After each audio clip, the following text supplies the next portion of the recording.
UKLO 1 year masters. No IELTS required up to 5 years visa. High visa success rate. Hi hello నమస్తే welcome to hit TV నేను మీ Shyam right ఈరోజు ఎక్కడ చూసినా కానీ హైదరాబాద్లో హైడ్రా ప్రభావం అనేది చాలా అంటే చాలా తీవ్రంగా కనిపిస్తుంది. అయితే ఈ హైడ్రా ప్రభావం రియల్ ఎస్టేట్ మీద ఏ విధంగా పడుతుందనే అంశం మీద అయితే ఈరోజు మనం చర్చించడం జరుగుతుంది. ఈరోజు మనతో పాటు 101 acres అయిన 101 acres రియల్ ఎస్టేట్కి సంబంధించి senior executive director Shyam Sundar గారు అయితే ఈరోజు మనతో పాటు ఉన్నారు. ఆయన మాట్లాడి మనం ఈ హైడ్రా ఒక ప్రభావం ఏ విధంగా రియల్ ఎస్టేట్ మీద పడుతుందో ఆయన అడిగి తెలుసుకునే ప్రయత్నించాలి. సార్ నమస్తే సార్. నమస్తే సార్ ఎలా ఉన్నారు సార్? ఫైన్ సార్ ఇప్పుడు ఎక్కడ చూసినా కానీ ఈ హైడ్రా అనే ఈ వర్డ్ ఎంటైర్ హైదరాబాద్ అని కాదు, తెలుగు రాష్ట్రాలు కూడా కాదు, ఈవెన్ మొత్తం ఇండియా మొత్తం కూడా వినిపిస్తుంది సార్. ఎందుకంటే అది ఒక ఎన్కన్వెన్షన్ అనేది స్టార్టింగ్ అక్కడ కూల్చడం అయితే ఏ విధంగా అయితే జరిగిందో అక్కడి నుంచి మొదలైంది సార్ ఈ టాపిక్ అనేది. దీని ప్రభావం ఏ విధంగా పడుతుందనే అంశం మీద ఈరోజు మనం మాట్లాడదలుచుకుంటే కనుక ఫస్ట్ ఆఫ్ ఆల్ ఒకసారి నాగార్జున గారి విషయంగా చూసుకుంటే ఎన్కన్వెన్షన్ అనేది ఇప్పుడు ఏదైతే అక్కడ ఉన్న చెరువుని ఆక్యుపై చేసి దాన్ని అక్రమంగా కట్టారు అని చెప్పని దాని ప్రభావం వల్ల ఇది హైడ్రా తీసుకున్న నిర్ణయం అని చెప్పని వాళ్ళు ఉన్న పలంగా అక్కడ కూల్చడం జరిగింది. రైట్, ఇట్లా ఉన్న పలంగా కూల్చొచ్చా అనే క్వశ్చన్ మాది సార్. ఎస్, చాలా మంచి ప్రశ్న అడిగారు శ్యామ్ గారు. సార్ దీనికి సింపుల్ థింగ్ అంటే ఇది ఏమీ లేదు. హైడ్రా అనేది కేవలము ఏదైతే నాలాలు, చెరువులు, కుంటలు, లేక్స్, ట్యాంక్స్ వీటి గురించే, అంటే వీటిని ఆక్యుపై చేసుకొని వాటి మీద నిర్మాణం చేసిన వాటిని మాత్రమే కూల్చుతుంది. ఇది ఫస్ట్ పాయింట్. దీనికి గవర్నమెంట్ మీకు 2012లో జీవో నెంబర్ 168 ఇచ్చింది. ఓకే, దాంట్లో క్లియర్గా ఉంది ఏమని, మున్సిపల్ అవుట్ సైడ్ రివర్స్కి అయితే 100 మీటర్ల బఫర్ జోన్ ఉంటుంది. అదేవిధంగా నగర పంచాయతీలు కానీ మున్సిపల్ లిమిట్స్లో ఉన్నటువంటి దానికైతే 50 మీటర్ల బఫర్ జోన్ ఉంది. ఇది క్లియర్గా మెన్షన్ చేసింది. ఓకే. సో ఇప్పుడు ఇక్కడ ఎన్కన్వెన్షన్ మీరు అన్నారు కాబట్టి ఇది ఎఫ్టీఎల్లో ఉంది కాబట్టి ఎఫ్టీఎల్ అనేది ఫస్ట్ ప్రియారిటీ ఇస్తారు కూల్చడానికి. ఎందుకనంటే ఎఫ్టీఎల్లో అక్రమ నిర్మాణాలు, అసలు నిర్మాణాలే జరగొద్దు. ఓకే, అక్కడ నిర్మాణాలే జరగొద్దు. ఎందుకనంటే సింపుల్ ఒకటి, నీరు పల్ల మెరుగు, అంటే నీరు ఎప్పుడూ డౌన్ సైడే పోతుంటుంది. దానికి అడ్డుకట్ట వేస్తే ఏమవుతుంది, మీకు అది పూర్తిగా నిండి మనల్ని ముంచేస్తుంది. మీకు ఈ మధ్యలోనే మీకు కేరళలో వయనాడులో జరిగినటువంటి ఇన్సిడెంట్ మీకు గుర్తుకు రావాలి. Yes sir. ఇవన్నీ ఎందుకు జరుగుతున్నాయి, ఈ విపత్తులు ఎందుకు వస్తున్నాయి? ఇప్పుడు వాటరు ఎక్కడైతే సహజ సిద్ధంగా ప్రవహిస్తుందో దాన్ని ప్రవహించనీయాలి. మీరు దానికి అడ్డుగా అక్రమ నిర్మాణాలు కడితే డెఫినెట్గా ఇది రాబోయే కాలంలో వర్షాలు భారీగా పడ్డప్పుడు డెఫినెట్గా హైదరాబాద్ ముంచెత్తుతుంది. సో కాబట్టి మనం చేసుకున్నవి మనకే ఇబ్బంది పెడుతుంది. కాబట్టి ఈ హైడ్రా అనేది ఆ అక్రమ కట్టడాలను మాత్రమే కూల్చుతుంది. మరి ఈ అక్రమ కట్టడాలంటే ఎఫ్టీఎల్ అంటాము, అంటే full tank level. Full tank level ఏదైతే చెరువు కింద అలుగుంటుంది, దీని ఇంగ్లీష్లో వియర్ అంటారు. అవును సార్. ఈ వియర్ అలుగు దుంకితే ఎక్కడికైతే నీటి యొక్క, అంటే పెరి పెరి అంటారు, పరి పెరి అనేది ఆ జోన్ అన్నట్టు. మీకు ఫుల్ లెవెల్ ట్యాంక్ ఉన్నప్పుడు చివరగా అంటే శిఖరం యొక్క ఆ లెవెల్లో వాటర్ ఎంతవరకు అయితే వస్తుందో, నిండుతుందో వెనకాల, అక్కడి వరకు కూడా ఇది ఎఫ్టీఎల్ అంటారు. ఓకే. ఈ ఎఫ్టీఎల్లో కడితే ఏమవుతుంది మీకు? సో కాబట్టి ఇవి అక్రమ నిర్మాణాలు కాబట్టి డెఫినెట్గా హైడ్రా దాని మీద చర్య తీసుకుంటుంది. అది ప్రభుత్వం చేయాల్సిన పని చేస్తుంది. ఈ హైడ్రా అనేది కూడా ఇప్పుడు రంగనాథన్ గారిని పెట్టారు కాబట్టి ఆయన మంచి ఆఫీసర్, నమ్మకం ఉన్నది. కానీ ఇది కొనసాగింపు ఉండాలి. ఓకే. ఇక్కడ ఏంటంటే పాయింట్, ఈ ఏవైతే ఇప్పుడు చెరువులు హైదరాబాద్లో తీసుకుంటే మీరు 40 కంటే బిఫోర్ శాటిలైట్స్ ఇమేజెస్ తీసుకుంటే దాదాపు 800 నుంచి 900 చెరువులు ఉంటాయండి హైదరాబాద్ చుట్టూ కూడా. అవును సార్. ఇలా కనబడతా ఉన్నాయా? అవునండి, కనబడట్లేదు. అంటే దాదాపు 2800 చెరువులు ఉండేవండి సార్ ఇంతకుముందు. 2800 చెరువులు ఉండేయంట. కానీ ఇప్పుడు వచ్చేటప్పటికి కాలక్రమేణా తగ్గుకుంటూ వస్తున్నాయి. అందులో భాగంగా ఓన్లీ జీహెచ్ఎంసీ పరిధిలో ఉన్న వాటిలోనే 187 చెరువుల వరకు కూడా కబ్జా అయ్యాయి సార్. ఎస్ అవి కూడా ఎలా అయినాయి సార్ 60% అయింది దాదాపు. మీకు నేషనల్ రిమోట్ సెన్సింగ్ మొన్న ఇచ్చినటువంటి రిపోర్ట్ ప్రకారంగా దాదాపు ఉన్నటువంటి చెరువులు 60% ఎంక్రోచ్ అయింది. కాబట్టి డెఫినెట్గా ఇలాంటివన్నీ కూడా ఇనిషియేట్ తీసుకొని తీయాల్సిందే. ఎందుకంటే హైదరాబాదుకు చాలా స్కోప్ ఉందండి. 28 రాష్ట్రాల ప్రజలు నివసించేటువంటి ఆమోదయోగ్యమైనటువంటి ప్లేస్ ఇది. సో కాబట్టి డెఫినెట్గా ఇలాంటి తప్పుడు నిర్మాణాలు, అక్రమ నిర్మాణాలే ఇవన్నీ. అయితే కాకపోతే ఇక్కడ ఒకటి ఉంది మీకు. అప్పుడు ఏంటనంటే మీకు ఏదైతే ఇప్పుడు చెరువు ఉందో చెరువు చుట్టూ కూడా రైతు పట్టా భూములు ఉన్నాయి. ఇక్కడ ఒక కీలకమైన పాయింట్ ఇది. Okay sir. ఇప్పుడు చెరువు చుట్టూ కూడా రైతుల పట్టా భూములు ఉన్నాయి కాబట్టి ఆ పాస్బుక్లతోటే ఎంఆర్ఓల దగ్గరికి వెళ్ళి వాళ్ళు నాలా కన్వర్షన్ చేయించుకున్నారు. ఇప్పుడు అక్కడ వ్యవసాయం చేయొచ్చు ఆ పట్టా భూములల్లా. ఇక్కడ టెక్నికల్ పాయింట్ ఏంటంటే వ్యవసాయం చేయొచ్చు కానీ నిర్మాణాలు చేపట్టరాదు. సో ఇది ఉంది కానీ వ్యవసాయం కాకుండా ఇక్కడ నిర్మాణాలు చేపట్టారు కాబట్టి ఇవాళ హైడ్రాకు ఇంత పని పెట్టారు. అదే సార్. సార్ ఇక్కడ ముఖ్యంగా మీరు చెప్పిన పాయింట్లో చూసుకుంటే ఎఫ్టీఎల్ పరిధిని మించి బఫర్ జోన్కి కూడా రావడం జరిగింది. మీరు చెప్పినట్టు మున్సిపల్ ఏదైతే ఆ రేంజ్ ఉంటుందో ఆ 50 మీటర్లే కానీ లేదా 100 మీటర్లే కానీ ఆ డిస్టెన్స్ని కూడా కవర్ చేసుకుంటే ఆ బఫర్ జోన్లో కూడా ఆక్యుపై చేసి కట్టిన ఏవైతే కట్టడాలు ఉంటున్నాయో వీటన్నిటి మీద కూడా ఇప్పుడు అయితే నోటీసులు అనేది జారీ చేయడం జరిగింది. సో వాటన్నిటి కూడా కూల్చే పని అయితే మాత్రం హైడ్రా తీసుకుంటుంది. కానీ ఇక్కడ మెయిన్గా వచ్చేటప్పటికి ఈ రియల్ ఎస్టేట్లో సంబంధించిన ఈ కట్టడాలు ఏవైతే ఉన్నాయో ఈ ఫ్లాట్స్ కానీ ఇవన్నీ కూడా ఏవైతే ఉన్నాయో అపార్ట్మెంట్స్ కానీ ఇవన్నీ కూడా ఇది జరగక ముందు కట్టిన కట్టడాలు కాబట్టి ఇప్పుడు అక్కడ ఉన్న వాళ్ళందరూ కూడా తీసుకున్న వాళ్ళు కూడా కొనుక్కున్న వాళ్ళందరూ కూడా మిడిల్ క్లాస్ వాళ్ళు ఉంటారు, లేదంటే ఏదో చిన్న చిన్న జాబ్ చేసుకున్న వాళ్ళు ఇట్లానే ఉన్న వాళ్ళు ఉంటారు. ఇప్పుడు వాళ్ళ పరిస్థితి ఏంటి సార్? ఇప్పుడు అంటే ఇటువంటి తెలియని ప్లేస్లో ఇట్లా కొనుక్కుని ఇప్పుడు ఈ టైంలో దాదాపు కొన్ని సంవత్సరాల తర్వాత ఇప్పుడు వచ్చేటప్పటికి హైడ్రా వచ్చి వీటిని కూల్ చేస్తాం మేము మీ ఇళ్ళని అని చెప్పని అన్నప్పుడు ఇప్పుడు వాళ్ళ పరిస్థితి ఎలా చూసుకోవాలి? ఇది చాలా మంచి ప్రశ్న శ్యామ్ గారు. మీరన్నట్టు ఇది సామాన్యులకు చాలా ఇబ్బంది. ఎందుకంటే ఇది హార్డ్ అండ్ మనీ. అతడు జీవితం మొత్తం కూడా కష్టపడి సంపాదించింది ఒక కన్స్ట్రక్షన్లో పెట్టుకుంటే ఈరోజు హైడ్రా కూల్చేస్తుంది. ఇది అవేర్నెస్ లేక. ఇప్పుడు ఈ అవేర్నెస్ కలిగించేటువంటి బాధ్యత కూడా ప్రభుత్వానిదే. ఇప్పుడు చర్చ వచ్చింది జనంలో, ప్రజల్లో. హైడ్రా అంటే ఏంది, హైడ్రా ఏం పని చేస్తుంది, ఎఫ్టీఎల్ అంటే ఏంది, బఫర్ జోన్ అంటే ఏంది, ఇప్పుడు కాస్త అవేర్నెస్ వచ్చింది. ఈ అవేర్నెస్ ముందే ఉంటే ఇన్ని కట్టడాలు జరిగేవి కావు. ఎవరైనా కూడా హైదరాబాద్కు కొత్తగా వచ్చినప్పుడు ఇది ఎఫ్టీఎల్లో ఉందా లేకపోతే బఫర్ జోన్లో ఉందా ఇవన్నీ వాళ్ళు అంత నిశితంగా పరిశీలించరు. వాళ్ళకేంది నివాసం ఉండడానికి ఓ ఇల్లు కావాలి లేదా ఒక అపార్ట్మెంట్ కావాలి, అంతవరకే చూస్తారు జనరల్గా ఒక కామన్ మ్యాన్. సో ఇప్పుడు ఈ అవేర్నెస్ వచ్చింది కాబట్టి ఇక ఇప్పుడు రాబోయే రోజుల్లో డెఫినెట్గా అందరూ చైతన్యవంతులు అవుతారు. ఇది మాత్రం 100%, దాంట్లో తిరుగులేదు.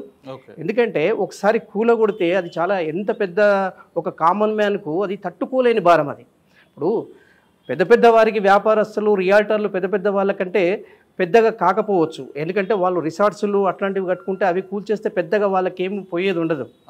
సో డబ్బు ఎవరిదైనా డబ్బే, కానీ కాకపోతే ఏంటంటే సామాన్యుడికి భారం ఎక్కువ అవుతుంది. కాబట్టి ఇప్పుడు ఒక అవేర్నెస్ ప్రోగ్రామ్ కూడా ఉండాలా, దీనివల్ల తీసుకోవాలి, హైడ్రానే తీసుకోవాలి. డెఫినెట్గా అన్ని స్టేట్ వైడ్గా అన్ని మున్సిపాలిటీలు కావచ్చు, అన్ని మండలాలు కావచ్చు, ఎక్కడైతే చెరువులు ఉన్నాయో, ఎక్కడైతే లేకులు ఉన్నాయో, ఎక్కడైతే కుంటలు ఉన్నాయో, ఎక్కడైతే నాలాలు ఉన్నాయో. ఇప్పుడు ఫర్ ఎగ్జాంపుల్ మీరు ఎఫ్టీఎల్ నుంచి బఫర్ జోన్ తీసుకోండి. బఫర్ జోన్ ఏంది, మీకు 10 హెక్టార్ల చెరువు ఉందనుకుందాం. 10 హెక్టార్ల చెరువుకి ఎంత ఉండాలి బఫర్ జోన్? 30 మీటర్లు ఉండాలి. 10 హెక్టార్ల కంటే తక్కువగా ఉన్నటువంటి దానికి 9 మీటర్లు ఉండాలి.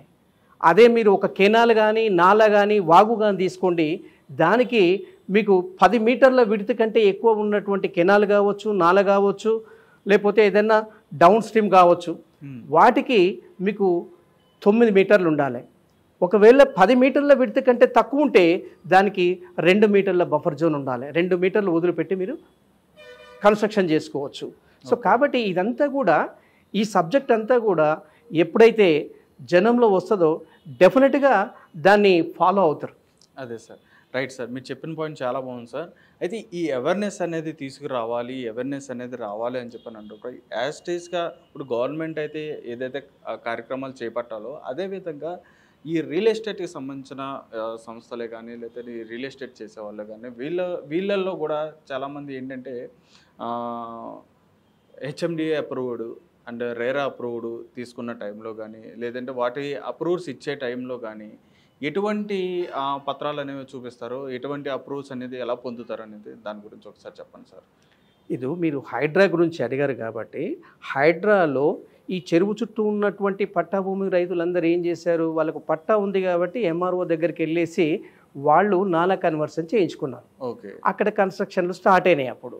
అయితే ఇక్కడ ఏంటి, ఇప్పుడు ఇక్కడ ఈ రెవెన్యూ డిపార్ట్మెంటు ఇరిగేషన్ డిపార్ట్మెంటు ఇక్కడ సంవయమనంతో చేస్తే ఈ సమస్య వచ్చేది కాదు.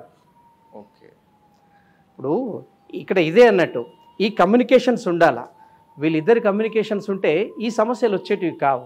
వీళ్ళు ఏం చేశారు, అప్లై చేసుకున్నారు, అప్రూవల్స్ వచ్చినాయి. కాబట్టి ఈ అవగాహన అనేది మరి రెవెన్యూ డిపార్ట్మెంట్లో కూడా అప్పుడు ఇచ్చిన వాళ్ళకు కూడా ఉండాలి కదా. అవును సార్, అట్లా. సో ఇదంతా కూడా కమ్యూనికేషన్ ఉండాలి. ఆ డిపార్ట్మెంట్ ఈ డిపార్ట్మెంట్ కమ్యూనికేషన్స్ ఉంటే ఇలాంటి సమస్యలు వచ్చేవి కావేమో. అదే సార్, ఈ ఎంక్రోచ్మెంట్స్ కూడా ఈ స్థాయిలో కాకపోయేవేమో.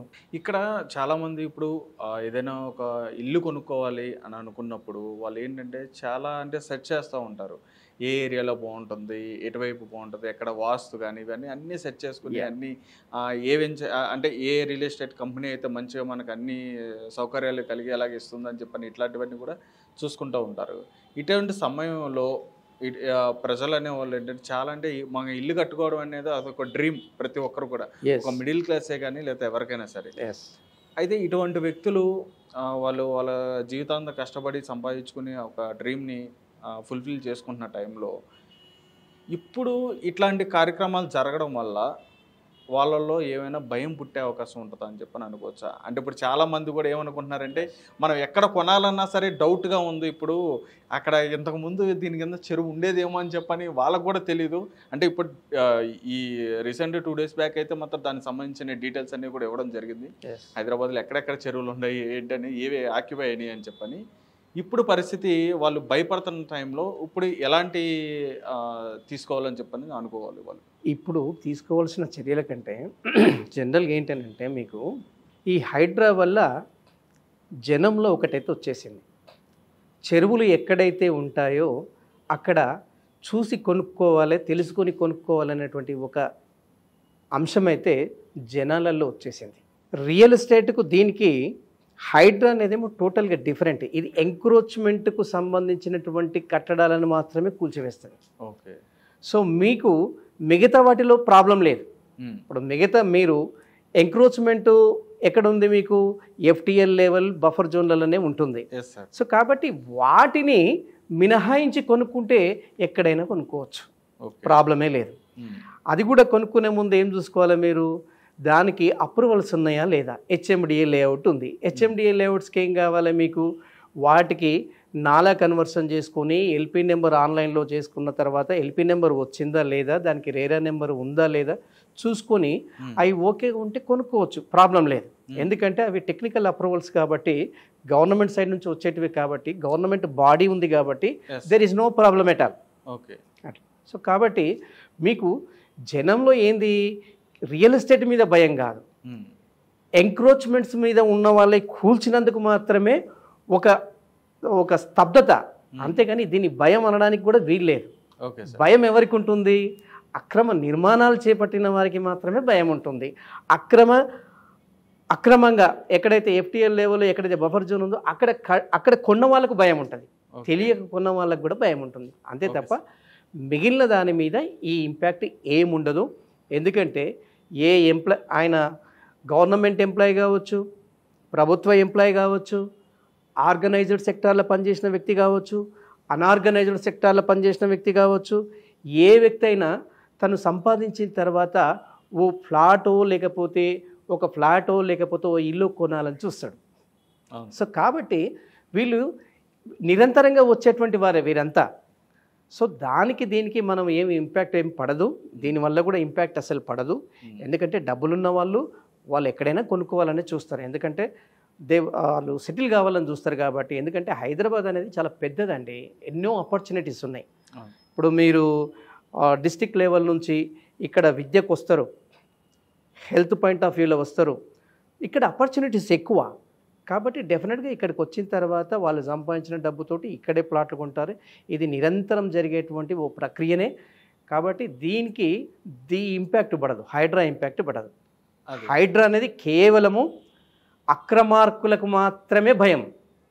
ఓకే సార్, క్లియర్ కట్గా ఉంది సార్. రైట్, ఇక్కడ వచ్చేటప్పటికి మళ్ళీ ఇంకొక విషయం ఏంటంటే సార్, ఏదైతే ఇప్పుడు కట్టడాలకు సంబంధించి మీరు చెప్తున్నప్పుడు ఈ రియల్ ఎస్టేట్లో ఉన్న వాళ్ళు, ఈ రియల్ ఎస్టేట్ ఈ వెంచర్సే కానీ లేకపోతే ఈ ప్లాట్సే కానీ ఇవన్నీ వేస్తున్న వాళ్ళు ఇప్పుడు సిటీ అవుట్కట్స్ ఇప్పుడు ఆ మ్యాక్సిమం అన్నీ కూడా ఎక్కడ చూసుకున్నా కానీ ఇవన్నీ కూడా ఆక్యుపై చేసి ఉన్నాయి సార్. ఇప్పుడు ఈ పరిస్థితుల్లో అక్కడ ఒకవేళ చెరువు ఉందా లేదా అనేది విషయం అనేది మీరు అన్నట్టుగానే హెచ్ఎండి అప్రూవల్లో కానీ లేదంటే ఈ రేరా అప్రూవల్లో కానీ ఇట్లన్నింటిలో కూడా చెక్ చేసుకున్న తర్వాత వాళ్ళు తీసుకోవడం అనేది జరుగుతుందని చెప్పని అన్నారు. కానీ ఇక్కడ మెయిన్గా వచ్చేటప్పటికి పాయింట్ ఇంకోటి ఏంటంటే సార్, ఇప్పుడు ఆల్రెడీ కొనుక్కున్న ఫ్లాట్ అనేది అక్కడ ఆల్రెడీ కొంతమంది తీసుకుని ఉంటారు సార్. ఆల్రెడీ కొనుక్కొని ఇప్పుడు ఒక మన బెంగళూరు నుంచి హైదరాబాద్ నుంచి బెంగళూరు హైవే కానీ లేదంటే హైదరాబాద్ నుంచి విజయవాడ హైవే కానీ ఇట్లా ఈ హైవేలో ఉన్న ప్లేసుల్లో అక్కడ తీసుకుని ఉంటారు. ఇప్పుడు ఏమంటున్నారంటే ఆల్మోస్ట్ ఇప్పుడు సిటీ అవుటర్ కట్స్లో ఉన్న లేక్లు కూడా చాలా వరకు కబ్జా అయిపోయినాయి. అవి కూడా అయిపోయిన వాటిని కూడా ఇప్పుడు మళ్ళీ అక్కడ ఉన్న వాటిలో మళ్ళీ మేము ఇప్పుడు కూల్చడానికి అక్కడైతే కట్టడాలు అయితే కట్టి ఉండవు, కానీ ఓన్లీ ఓపెన్ ప్లాట్స్ అయితే మాత్రం ఉంటాయి. అవి కూడా తీసేసుకునే అంశం ఉంటుందని చెప్పని అంటున్నారు. దానిపైన ఎలా తీసుకోవాలి సార్? అంటే గవర్నమెంట్ అయితే ఆక్యుపై చేయొచ్చు, లేదు ప్రైవేట్గా అయితే ఆక్యుపై చేయడానికి లేదు అనేది కూడా ఈ బఫర్ జోన్లు అనే దాని గురించి అయితే మాత్రం ఉంది. దానిపైన ఎలా తీసుకోవాలి మరి? ఇప్పుడు బఫర్ జోన్ అనేది గవర్నమెంట్ గ్రీనరీ కూడా చేయొచ్చు దాని మీద. ఓకే, గ్రీనరీ కూడా పబ్లిక్ అంటే ప్రజల సౌకర్యార్థం రోడ్డు కూడా వేయచ్చు. కానీ ప్రైవేట్ కట్టడాలు అనేది అక్కడ పూర్తిగా అంటే గవర్నమెంట్ కట్టడాలు కూడా ఉండవు, మీకు ఓన్లీ గ్రీనరీ ఉంటుంది. గ్రీనరీ జోన్ పెట్టవచ్చు, నో ప్రాబ్లం. గ్రీనరీ వల్ల మీకు ఆబ్స్టాకిల్స్ ఏమి ఉండవు. సో కాబట్టి గ్రీనరీ గవర్నమెంట్ పెట్టవచ్చు. తర్వాత మీకు రోడ్లు కూడా వేస్తుంది, కొన్ని సందర్భాలలో చెరువు పక్కమంటే రోడ్డు పోతుంది మీకు. అదేవిధంగా చెరువు కట్ట కింద కూడా మీకు చెరువు కట్ట తర్వాత ఒక టో పాయింట్ అని వస్తుంది. ఇప్పుడు చెరువు కట్ట స్లాంట్ ఉంటుంది కదా, మీకు ఇట్లా వాల్గా ఉంటుంది. వాల్గా వచ్చి ఎక్కడైతే ఎర్త్ని టచ్ అవుతుందో అది టో పాయింట్ అంటారు. ఆ టో పాయింట్ నుంచి కూడా 10 మీటర్ల బఫర్ జోన్ వదిలిపెట్టాలి. ఓకే, సో కాబట్టి కొన్ని తెలుసుకోవాలి మనం. కొనేటప్పుడు కొనే ముందు తెలుసుకోవాలి. ఈ ముఖ్యమంత్రి గారు ఒక చక్కటి సందేశాన్ని ఇచ్చారు త్రూఅవుట్ తెలంగాణ. ఏమిచ్చారు? కొనేటప్పుడు జాగ్రత్త పడమని ఇచ్చారు. మీరు ఎఫ్టీఎల్ కానీ చెరువులు కానీ ఆ చుట్టుపక్కల కొనే వాళ్ళందరికీ కూడా ఇది ఒక మంచి హెచ్చరిక. సో ఫర్దర్ కూడా ఈ ఎంక్రోచ్మెంట్లు అనేవి తగ్గుతాయి. దానివల్ల హైదరాబాదు సహజ సిద్ధంగా గతంలో ఎలా ఉండేనో సో ఈ కొనసాగింపు అయితే చాలా సంతోషం. కానీ ఈ చివరి వరకు కొనసాగుతుందా? ఇది పెద్ద ప్రశ్న. ఇది ఏందనంటే చిన్న విషయం కాదు. అవును సార్, ముఖ్యమంత్రి గారు తీసుకున్నటువంటి ఈ హైడ్రా ఏదైతే దీన్ని ఫామ్ చేసి పెట్టాడో ఇది చిన్న విషయం కాదు, చాలా పెద్దది. చాలా డేర్ ఉండాలి, గుండె ధైర్యం ఉండాలి చాలా. ఎందుకంటే వచ్చేటువంటి ఏదైతే ఈ పరిణామాలు ఇవన్నీ కూడా ఛాలెంజెస్ చిన్నవి కావు, మామూలువి కావు.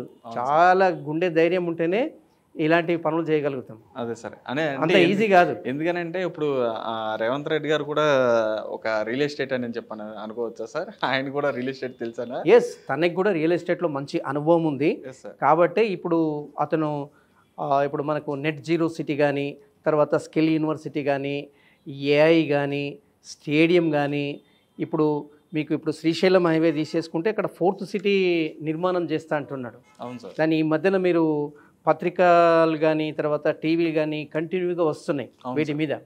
సో డెఫినెట్గా ఇది ఏంటంటే రియల్ ఎస్టేట్కు ఊతం ఇస్తుంది.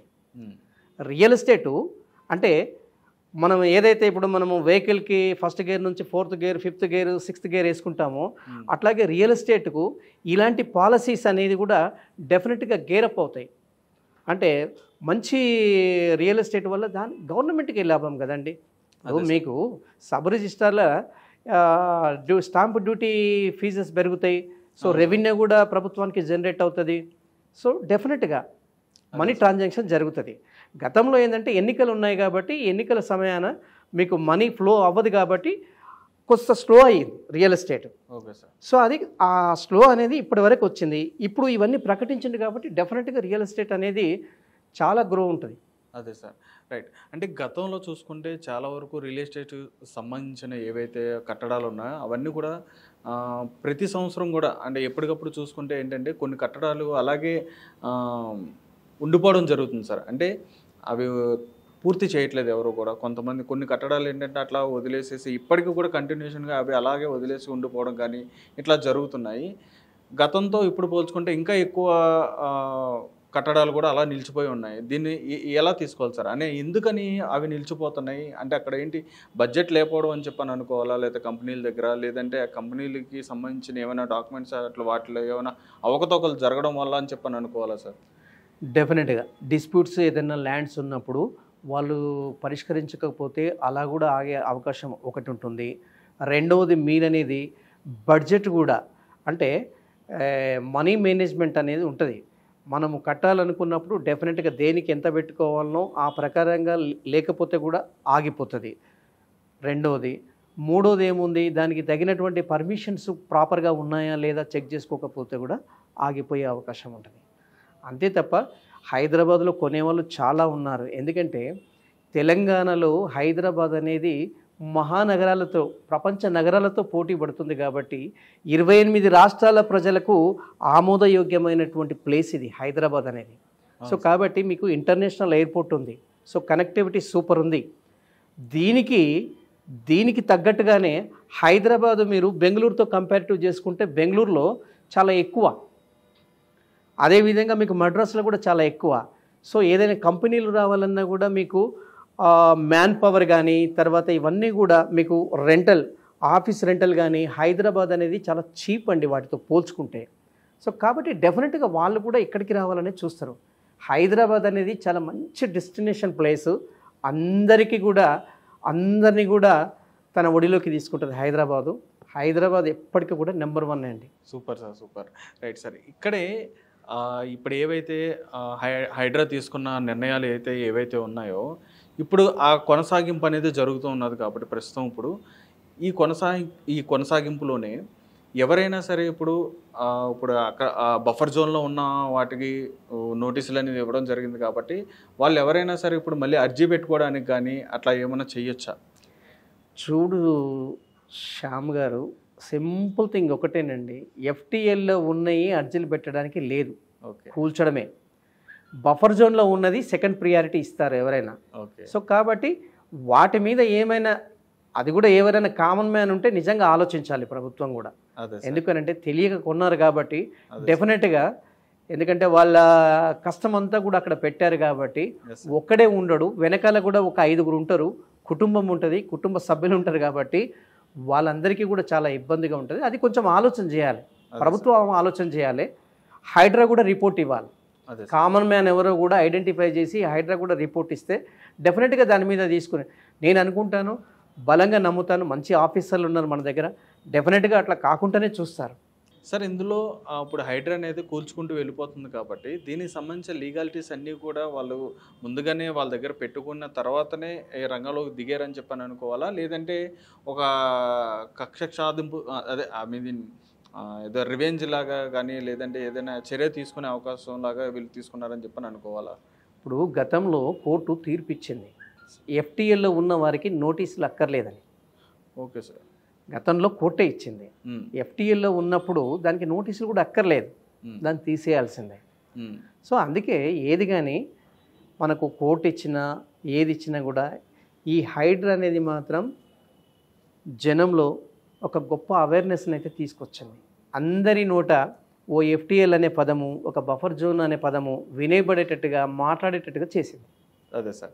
అంటే మీరు చెప్పిన ఈ 2 పదాలు కూడా ఎలా అంటే రియల్ ఎస్టేట్ సంస్థకి మాత్రం వాళ్ళు స్టార్ట్ చేసినప్పటి నుంచి కూడా వాళ్ళందరికీ ఇవన్నీ వీటి గురించి వాళ్ళ రూల్స్ కానీ రెగ్యులేషన్స్ కానీ అన్నీ తెలిసే ఉంటుంది. దీనికి చెరువుకు దగ్గరగా చేసినటువంటి లేఅవుట్లో మాత్రమే ఈ ప్రాబ్లం. Yes sir. కానీ చెరువుకు బయట చేసినటువంటి దాంట్లో ఇట్లాంటి ప్రాబ్లమ్స్ ఉండవు కాబట్టి ప్రాబ్లమ్స్ రియల్ ఎస్టేట్ అనేది అది జరుగుతూనే ఉంటుంది. అది కంటిన్యూస్గా జరిగేటువంటి ప్రాసెస్. అది నిరంతర ఎవరైనా డబ్బులు కూడినాయి అంటే కొంటూనే ఉంటారు, వాళ్ళు కట్టుకుంటూనే ఉంటారు. ఇది నడిచే నిరంతర ప్రక్రియ. ఇది దాంట్లో అనుమానం లేదు. Okay sir. ఇప్పుడు మెయిన్గా ఎవరైనా సరే అంటే ఇప్పుడు అక్కడ ఆ జోన్ అని కాదు సార్, ఇప్పుడు ఆ జోన్లన్నీ ఇప్పుడు ఎలా అయితే ప్రజలకి అవేర్నెస్ అనేది ఇప్పుడు మీరు అన్నట్టుగా వస్తుందో, ఈ విషయం పక్కన పెడితే ఒక ప్లాట్ తీసుకోవాలన్నా ఒక ఫ్లాట్ తీసుకోవాలన్నా కానీ ఫస్ట్గా ఒక కామన్ మ్యాన్ అంటే ఎలా ఆలోచించాలి? అంటే తన దగ్గర ఉన్న బడ్జెట్ను బట్టి, ఇప్పుడు ఏరియాను బట్టి రేట్లు ఉన్నాయి. ఇప్పుడు మీరు వెస్ట్కి వెళ్ళారనుకోండి, వెస్ట్లో చాలా విపరీతమైన రేట్లు ఉన్నాయి. ఒక అపార్ట్మెంట్లో ఫ్లాట్ కొనాలంటే మీకు మినిమం 7,000 నుంచి 9,000 దాకా 10,000 దాకా నడుస్తుంది ఎస్ఎఫ్టీ. అవును సార్. సో అదే మీరు కొంచెము వెస్ట్ నుంచి కొంచెం ఇటు సౌత్కి వచ్చారనుకోండి, ఇక్కడ 4,500 నుంచి 5,500 ఉంది, 6,000 వరకు ఉంది. సో అట్లా తన బడ్జెట్ను బట్టి తన బడ్జెట్కు ఎక్కడైతే వస్తుందో అక్కడ వెళ్ళి కొనడం చాలా హ్యాపీ వాళ్ళకి, కొనే వాళ్ళకి. Okay sir, right. ఇప్పుడు ఈ హైడ్రా ప్రభావం వల్ల చాలామంది ఏంటంటే వాళ్ళు ఉన్న ప్రాపర్టీస్ కానీ అక్కడ కొంతమంది ఏంటంటే ఒకవేళ ఇక్కడ ఉందేమో అక్కడ అంటే వాళ్ళకి ఏంటంటే ఈ నోటీసులు ఎవరికైతే ఇచ్చారో వాళ్ళ ఇంటి దగ్గర ఏంటంటే మార్క్స్ అనేవి వేయడం జరుగుతుంది. ఇప్పుడు హైడ్రా టీం అనేది ఆ మార్క్స్ చూసుకుని వీళ్ళు ఏంటంటే ఆ ప్రాపర్టీస్ అమ్ముకోవడానికి ట్రై చేస్తున్నారు. చాలామంది అంటే బయట వాళ్ళకి కొంతమంది తెలియకపోవచ్చు, అటువంటి వారికి ఎవరికైనా ఉంటే వాళ్ళకి అమ్ముదామని చెప్పని ట్రై చేయడం కానీ ఇట్లాంటివన్నీ చేస్తున్నారు. అది కరెక్ట్ ప్రాసెస్ అని చెప్పని అనుకోవచ్చా? ఇక అది కరెక్ట్ ప్రాసెస్ ఎలా అవుతుంది? అక్కడ నిర్మించడమే తప్పు అన్నప్పుడు అమ్మడం అనేది రెండో తప్పు. ఇప్పుడు నీవు మోసపోయింది కాక ఇంకొకరిని మోసం చేయడం అన్నట్టు ఇది. సో కాబట్టి డెఫినెట్గా అది తప్పు, అది అట్లా చేయకూడదు. అయిపోయింది. ఇప్పుడు జనంలో కూడా చాలా తెలిసి వస్తుంది కదా, ఎక్కడ కొనాల్లో కూడా తెలిసి వస్తుంది. అదే సార్. సో కాబట్టి డెఫినెట్గా హైడ్రా చాలా చాలా చాలా బలమైనది. కాకపోతే ఇది ఇంతటితో ఆగొద్దు. గతంలో ఉన్నటువంటి హైదరాబాదు సహజ సిద్ధమైనటువంటి సౌందర్యాన్ని తేవాలంటే డెఫినెట్గా హైడ్రా మీద చాలా గురుతరమైన బాధ్యత ఉంది. చాలామంది హోప్స్ కూడా ఉన్నట్టున్నాయి సార్ అది.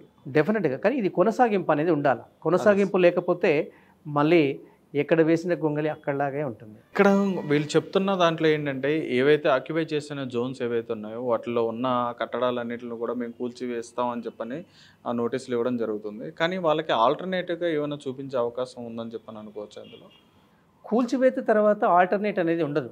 ఎందుకనంటే అక్కడ కట్టడాలే పర్మిషన్ లేవు కాబట్టి ఎఫ్టీఎల్లో కట్టకూడదు, బట్ కట్టారు, కూల్చేస్తారు. దానికి ఇంకా ఆల్టర్నేట్ ఏమి ఉండదు. వాళ్ళకి ప్రత్యామ్నాయం ఏం చూపించదు గవర్నమెంట్. Okay sir. అలాంటిది ఉంటే ఇంకా అసలు ఈ బాధ ఉండదు కదా, అందరూ హ్యాపీగా ఇంకో చోట వస్తుందిలే మనకని సంతోషపడతారు. అదే సార్. కాబట్టి అలాంటి ఏమీ లేదు, ఉండదు కూడా, ఇవ్వదు కూడా గవర్నమెంట్. చిన్నవాళ్ళు మిడిల్ క్లాస్ వాళ్ళు అయితే కట్టుకున్న వాళ్ళు ఉంటారు. అదేవిధంగా పెద్దగా బడ్జెట్లో ఉన్న అంటే ఎక్కువ సంపాదించిన వాళ్ళు కానీ పెద్దవాళ్ళు కానీ వీళ్ళు కూడా కట్టుకుని ఉంటారు. చిన్నవాళ్ళు అయితే మీరు చెప్పినట్టుగా వాళ్ళ జీవితాంతం కష్టపడి ఏదో ఒక గూటెని అనేది కూర్చుకుంటారు. పెద్దవాళ్ళకి ఏంటంటే ఇబ్బంది ఏమి ఉండదని చెప్పని అనుకున్నాను. ఇప్పుడు వీళ్ళు ఇటువంటి జోన్ నుంచి బయటపడుతున్నారు కాబట్టి చుట్టుపక్కల ఉన్నప్పుడు ఈ ఫ్లాట్స్కే కానీ ఫ్లాట్లే కానీ ఇప్పుడు రియల్ ఎస్టేట్కి సంబంధించి ఇది బూమింగ్ వచ్చే అవకాశం ఉందని చెప్పని భావించవచ్చా? డెఫినెట్గా భూమి అయితే వస్తుంది హైదరాబాద్కి. హైదరాబాదు అనేది గుర్తుపెట్టుకోండి మీరు, ఇక్కడ ఆపర్చునిటీస్ ఎక్కువ. అవును సార్. మీరు గతంలో చూడండి, సింపుల్ మీకు ఒక ఎగ్జాంపుల్ చెప్తాను. మీకు గతంలో రేతిబోలి నుంచి ఉప్పలని ఒక ఇన్నర్ రింగ్ రోడ్ ఉండేది. అక్కడ ఆ రోజుల్లో ఇన్నర్ రింగ్ రోడ్ దగ్గర కొనమని చెప్తే చాలా దూరం అనుకున్నారు హైదరాబాదీస్. బట్ ఇవాళ అదే ఇన్నర్ రింగ్ రోడ్ దగ్గర 1,00,000 పైన ఉంది గజం. ఇది అప్పట్లో కన్స్ట్రక్షన్ ఏంది, రేతిబోలి టు ఉప్పల్. అంటే మీకు ఇప్పుడు ఎల్బీ నగర్, కర్మన్ ఘాట్, చంద్రాయన్ గుట్ట, తర్వాత ఆరాంగఢ్, మెహదీపట్నం, బంజారా హిల్స్, తర్వాత సికింద్రాబాద్, తర్వాత నాచారం, అప్సిగూడ, ఉప్పల్, ఎల్బీ నగర్, ఇది ఇన్నర్ రింగ్ రోడ్. ఈ ఇన్నర్ రింగ్ రోడ్ సుమారుగా దాదాపుగా ఒక 50 కిలోమీటర్లు ఉంటుంది. ఆ రోజుల్లో కొనడానికి చాలా సందేహించేవారు ఈ ఇన్నర్ రింగ్ రోడ్ మీద. బట్ ఇన్నర్ రింగ్ రోడ్ మీద ఈరోజు వస్తుందా ₹1,00,000 గజం? రాదు. సో పెరిగిపోయింది. So next outer ring road వచ్చింది. ఔటర్ రింగ్ రోడ్ దగ్గర కూడా ఆదిబట్ల 200 కట్టుకోండి నెలకి ఈఎంఐలో అంటే ఎవరు కట్టుకోలేదు.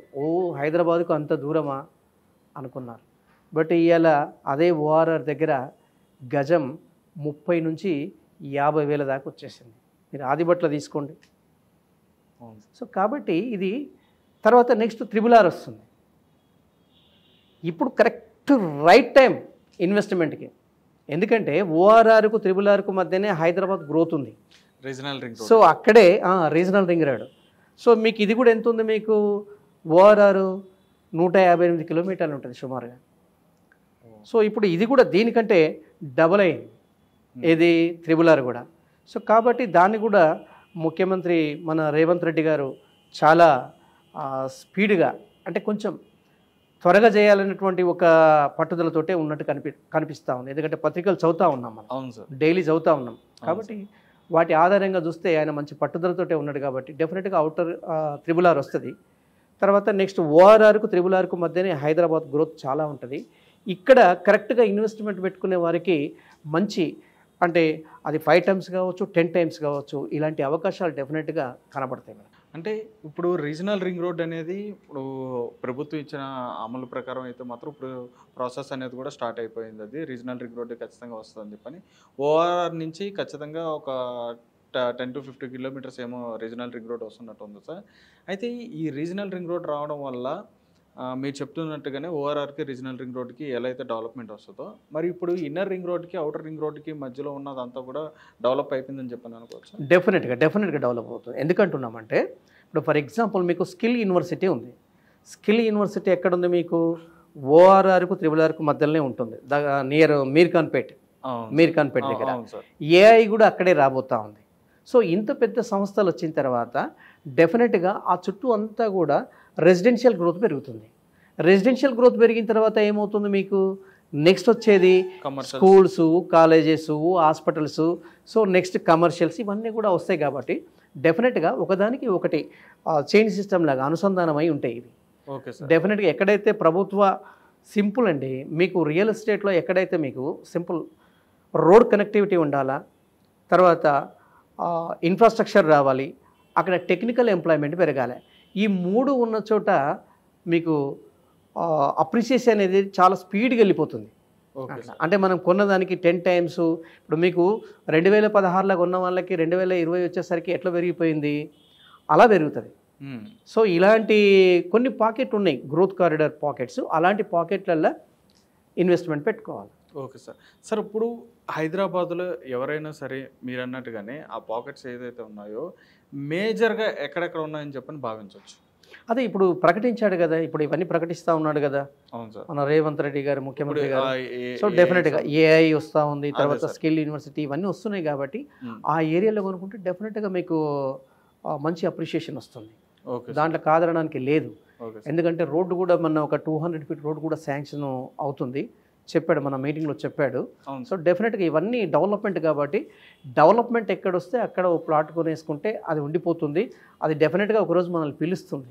ముఖ్యంగా ఇప్పుడు వార్తల్లో కానీ లేదా ప్రజల మధ్యలో కానీ మెలుగుతున్న ఒక ప్రశ్న ఏంటంటే, అక్కడ ఆంధ్రప్రదేశ్లో కూటమి రావడం వల్ల అమరావతి అనేది బిల్డ్ అవుతుంది. సో ఇప్పుడు హైదరాబాద్ కన్నా ఆంధ్రప్రదేశ్లో ఇన్వెస్ట్ చేసుకుంటే మనకు మంచిది అని చెప్పని భావిస్తున్నారు. అది కరెక్టేనా? నేను ఒక చిన్న లైన్ బిట్ చెప్తాను సార్. ఇప్పుడే పుట్టిన పసిబిడ్డకును ఒక 20 ఏళ్ల వయసు వచ్చినటువంటి యువకుడికి చాలా తేడా ఉంటుంది.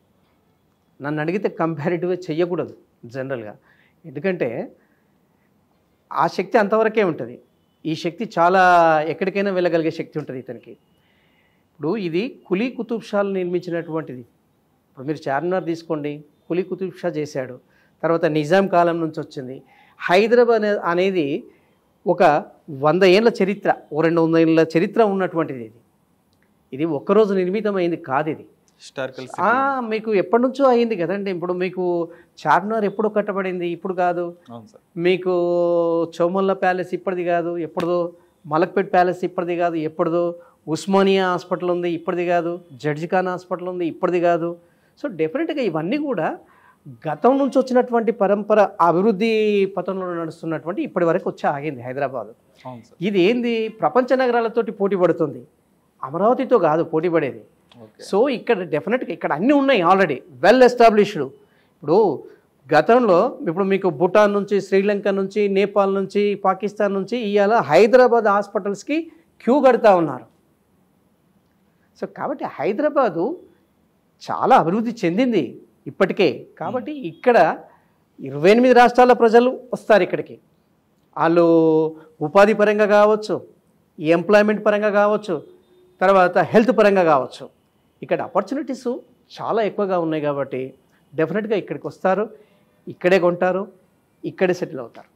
అదే సార్. సో కాబట్టి హైదరాబాదుకు అమరావతికి అనేది అంటే నా కోణంలో నా ఆలోచనలు వచ్చినప్పుడు ఇవన్నీ చూస్తే అసలు కంపారిజనే లేదు అక్కడ. Okay sir. అంటే చేయకూడదు కూడా. అంటే చాలా చేస్తే మంచిదే, 2 తెలుగు రాష్ట్రాలు పైకి వస్తే మంచిదే, వృద్ధిలోకి వస్తే మంచిదే, సంక్షేమ పథకాలు ఇస్తే మంచిదే, చాలా మంచిది. అవును సార్.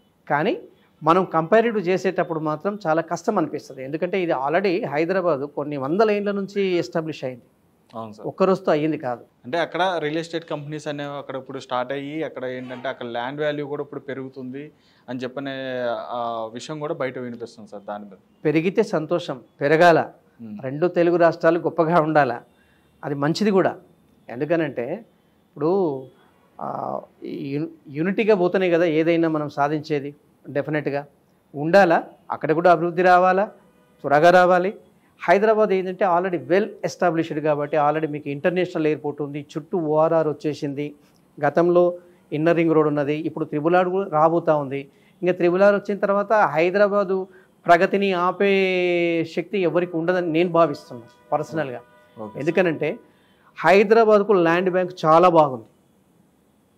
సో అట్లా రియల్ ఎస్టేట్ పరంగా కావచ్చు, ఇంకేమైనా ఇన్ఫ్రాస్ట్రక్చర్ డెవలప్మెంట్ కావచ్చు, గవర్నమెంట్ నుంచి వచ్చేటువంటి ఇండస్ట్రియల్స్ కావచ్చు, ఏదైనా కావచ్చు. సో హైదరాబాద్కు మంచి స్కోప్ ఉంది. డెఫినెట్గా హైదరాబాద్ తోటే పోటీ పడుతుంది. Super sir. లాస్ట్గా ఒక ప్రశ్న సార్. ఇప్పుడు హైడ్రాకి రియల్ ఎస్టేట్ భయపడుతుందా, భయపడదా? ఒక ముక్కలో మీరు చెప్పాలి. హైడ్రా అనేది డిఫరెంట్, రియల్ ఎస్టేట్ అనేది డిఫరెంట్. సో హైడ్రా అనేది అక్రమార్కులకు కొరడా జలిపించేది. సో రియల్ ఎస్టేట్ అనేది ఏంది, ఎవరి దగ్గర అయితే డబ్బులు పోగు చేసుకుంటారో వాళ్ళు కొనుక్కుంటూ పోతూనే ఉంటారు. ఇది కొనసాగుతూనే ఉంటుంది, ఇది ఒకరోజు ఆగేది కాదు. ఇప్పుడు ఈరోజు రిటైర్డ్ అయిన వాళ్ళు నెక్స్ట్ ఇయర్ ఇంకో బ్యాచ్ ఉంటుంది రిటైర్డ్ అయ్యేది, మళ్ళీ అటు వచ్చే నెక్స్ట్ ఇయర్ ఇంకో బ్యాచ్ ఉంటుంది. సో వాళ్ళ డబ్బులంతా కూడా మీరు ఎలా సంపాదించినా సరే, ఒక ఎంప్లాయీగా సంపాదించినా సరే, ఒక ఇండస్ట్రియలిస్ట్గా సంపాదించినా సరే, ఒక ఆర్గనైజ్డ్ సెక్టార్లో పనిచేసి సంపాదించినా సరే, అన్ఆర్గనైజ్డ్ సెక్టార్లో పనిచేసి సంపాదించినా సరే, నీ డబ్బు పొదుపైన తర్వాత పెట్టేది ఓ ల్యాండ్ మీదని. సో కాబట్టి ల్యాండు ఎప్పుడు కొంటూ ఉంటారు, ఇవన్నీ జరుగుతుంటాయి, ఇవన్నీ మామూలే. ఈ అప్ అండ్ డౌన్స్ అనేది మామూలే. కానీ డెఫినెట్గా ఇది జరిగేది, నిరంతరం జరిగేది అభివృద్ధి అనేది, ఒకరోజు ఆగేది కాదు. కాకపోతే గవర్నమెంట్ సరైన పాలసీస్ తీసుకొస్తే మీకు చాలా విపరీతంగా చూడండి. ఇప్పుడు మనది హైదరాబాదు హెచ్ఎండిఏ పరిధి అంటే ఎగ్జిస్టింగ్గా ఉన్నది, రాబోయేది కాదు. ఇప్పుడు రాబోయేది ఏంది, ముఖ్యమంత్రి గారు ఆల్రెడీ ప్రకటించేసిండు మన త్రిబుల్ ఆర్ వరకు హెచ్ఎండిఏ అని. కానీ ఉన్న ఎగ్జిస్టింగే మీకు 7,257 స్క్వేర్ కిలోమీటర్స్ ఉంది మనకు. అంటే సింగపూర్ కంటే 10 రెట్లు పెద్దది. సింగపూరు 704 చదరపు కిలోమీటర్లే ఉంది. చూడండి హైదరాబాదు ఎంత పెద్దగా ఉంది, ఎంత ఆపర్చునిటీస్ వస్తున్నాయి, ఇంకా రాబోతాయి.